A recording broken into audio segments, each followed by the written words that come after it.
The King's Choice. You Only See My Beauty, but You Don't Know My Story. A memoir by Stacey Amawoye, as told to Teresa Laryea. Chapter 3. The House Help. Blessed are those who mourn, for they will be comforted. Matthew 5:4. After God deemed it fit for me to survive that ordeal at the hands of my relatives, I decided to devote the rest of my life to explore my abilities to the highest potential. Success would be my greatest revenge. A restraint in me broke that horrific night. And though my family thought that they had reined me in, they rather lost their hold and control over me. I decided that they did not deserve the privilege of having any say in my life anymore. It was their loss, and I felt sorry for them that they could not see the greatness that I knew was in me. My inhibitions gave way and my adventurous nature began to soar as I explored new things and business endeavors. I fully embraced the fact that I was gifted with an entrepreneurial spirit and discovered that there was nothing that I could not sell, and that I could make money off just about anything. I can confidently say that there is nothing I have not sold before to date. Name them, I have sold them all. In spite of the fact that I spent so much time making money instead of focusing on my studies, by the grace of God, I completed my junior secondary school, now known as junior high school. I did not graduate with the best of grades, but with an aggregate 21, I could quickly gain admission at a senior secondary school. At this point, no one in my family cared about whether I would continue my education or not, much less about how I would finance it. I was on my own, so I worked hard to gather enough money within the 5-month break we had been given to prepare for admissions. I successfully managed to save some money to buy all the items on my prospectus. I paid for everything by myself, from my chop box to my scrubbing brush. I was packed and ready, and all I needed was an adult to go with me to register at the school. I also needed old GHC 500,000, now GHC 50, to pay my school fees. And sadly, I could not find anyone to help me. My family believed that nothing good would ever come out of me, so they did not see it necessary to invest in my future. My great-grandmother would have helped if she could have, but at this point, she had done all she could to provide for 3 generations, which included her brother's children, my grandparents and I, as well as other individuals that she had brought from the village. She was now well advanced in age and was not as strong as before. So I am sad to say that without the needed support, I had to miss the first semester of the academic year. It was at this point that I genuinely felt the intense pain of not having my biological parents in my life. Here I want to urge you that if you grew up with your parents that loved you, protected you, and provided for you, do not ever take them for granted. Be grateful to them and thank God for their lives. Also, if you come across children or youth like me, please do not abuse them or put them down. If you cannot help them, just let them be. It was so humiliating for me to have all my classmates going off excitedly to their new adventures and leaving me at home with the younger children. I was mercilessly mocked and teased about not being able to go to school. The highlight of each day was when I visited the elderly tenants in my compound because they were kind to me. They also enjoyed my visits as I sat and watched television with them, providing for them a much-needed companion. They were the only ones who showed any concern for my well-being. I remember one elderly tenant in particular, an old woman that everyone said was mentally retarded. She seemed to be the only one amongst the lot who had any prophetic insight about my potential and my future. She often addressed me as the American woman and predicted that I would give birth to all my children in America. She encouraged me often and told me to ignore all the naysayers. There was also an elderly gentleman in the compound who used to tell me that I was going to be a great person and not to be discouraged by my surroundings or be affected by the negative perceptions of the people around me. He was confident of the fact that I would be great one day. Unfortunately, I was too young and too discouraged to make any sense of what they were saying. I was overwhelmed by the harsh realities of my seemingly hopeless existence. After getting tired of being subjected to a constant stream of insults and mockery, I finally could not take it anymore. So I packed my few belongings and quietly left the house. I did not have a destination in mind, but I hoped to find some menial jobs along the way. My final goal was to find a permanent residence as a housemaid in a wealthy household.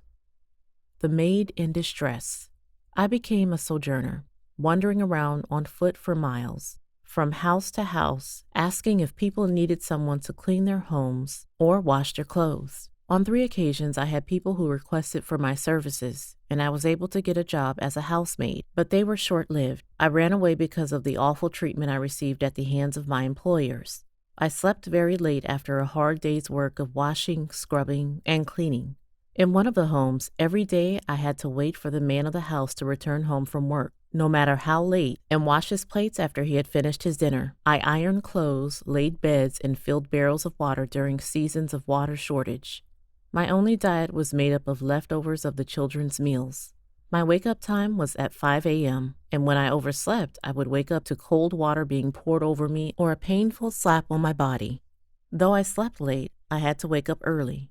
It was at this time that I began to understand the price of being light-skinned and pretty. I often had to endure harassment at the hands of the men in the houses. I even had a few of them spying on me while I showered. When I rejected their advances, I became their enemy, so they would punish me for rejecting them. There were times when I was lied on and set up for crimes I did not commit. On more than one occasion, I was fired for no reason. Once, one of the men I had rejected tore down clothes that I had laboriously washed into the mud so that I had to rewash them. And as if that was not bad enough, I was extremely underpaid for my services. In the last house that I worked in, my employment ended abruptly as I was beaten and forced out without any money or even having the chance to pack my clothes. I left with tears streaming down my face, wearing a pair of blue slippers and the clothes on my back. This is because the man of the house had wanted to have an affair with me, which I refused. And to get back at me, he told his wife that I had stolen money from his jacket when I did his laundry. His wife, without waiting to hear my side of the story, pounced on me, beat me up, and threw me out of the house. Later on, I found out that 3 other housemaids who came after me all got impregnated by that same man, one after another. There are always 2 sides to a story, so I encourage you, my friends, to listen to both sides before you make your assumptions and judgments. After being kicked out of that house, I wandered about without realizing that I had walked for over 2 miles in about 3 hours. I entered another town and once again began asking people if they needed my services. As I proceeded on my rounds, I suddenly found employment in a restaurant. I could not believe my luck. I thought to myself, finally, I have found a resting place. Little did I know what awaited me. Before I was officially allowed to start work as a waitress, they required me to have a recommendation from a guarantor. I thought through my mind and wondered who would be willing to do this for me, but I could not think of anyone. Alas, I had no family member or friend who would willingly act as my guarantor. I continued to wander around until I met an elderly woman who struck up a conversation with me. I eventually found myself confiding in her. Little did I know she would one day be the cause of my downfall. I ultimately learned a hard lesson not to confide in strangers.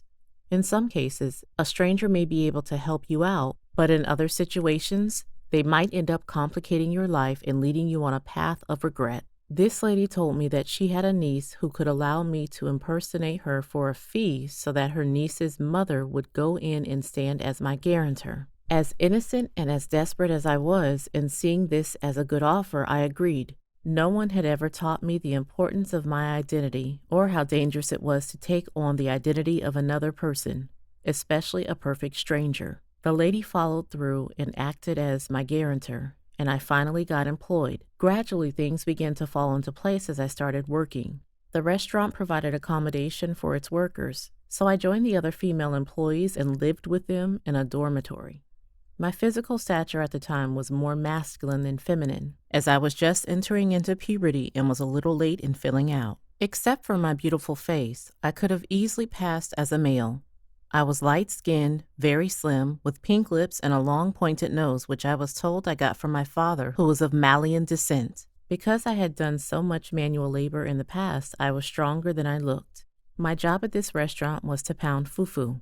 The size of the mortar and pestle was enormous, but I endured and pounded every day, desperate not to go home empty-handed. Within a short time, I began to feel comfortable in my new workplace. I made new friends and made some more money from the tips I received. I eventually caught the eyes of the restaurant owners and was promoted to work in the Big House. The Big House was the nickname given to the home of the owners of the restaurant. While working in the Big House, I met their son who lived in the United Kingdom and had come home for a visit. He took an interest in me and in no time requested for me to attend exclusively to him. I did his laundry and cleaning and even prepared and served him his meals.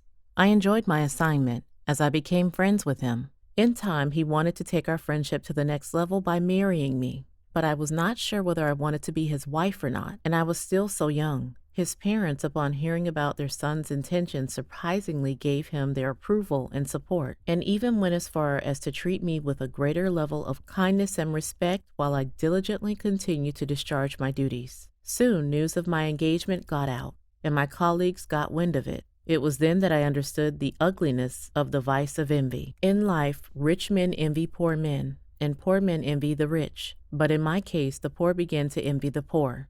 The senior female employee started to make my life a living hell, concocting all sorts of lies about me because they were upset that though I was the youngest among them, I had managed to catch the big fish. It got so bad that they called me all kinds of names and did not even try to hide their hatred of me. I became afraid for my safety. After all, I shared the same room with these women, and they could easily gang up to harm me in the middle of the night. But little did I know, they were not my immediate threat, instead someone else who I least expected. Sorrow looks back, worry looks around, faith looks up. Ralph Waldo Emerson.